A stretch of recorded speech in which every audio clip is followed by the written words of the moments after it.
არის სამთავრობო ორგანიზაცია თავისუფალი ზონა ხელისუფლებას ბათუმში სტადიონის აშენებას თხოვს. დღეს გამართულ ბრიფინგზე ორგანიზაციის წარმომადგენლებმა განაცხადეს, რომ ახალი სტადიონის მოთხოვნით რეგიონის მასშტაბით ხელმოწერების შეგროვებას იწყებენ. მათივე თქმით, თავიდან გამოკითხვა ახალგაზრდულ დაწესებულებებსა და ბათუმში მიმდებარე სასწავლებლებში ჩატარდება ორგანიზაციაში აკონკრეტებენ, რომ ისინი მოღვაწეობას საფეხბურთო კლუბ ბათუმის დინამოს ფანკლუბისაგან დამოუკიდებლად ახორციელებენ.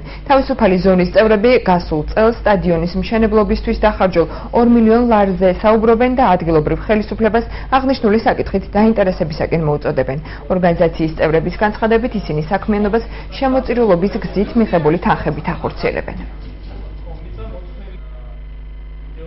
აქ შევიკრიბეთ იმისათვის, რომ ზემდგომ ორგანოებს, რომელიც არის საკრებულო, მერია თუ ვინც არის ამას, ვინც ახორციელებს ამ პროექტს, ბათუმის დინამოს არ აქვს სტადიონი.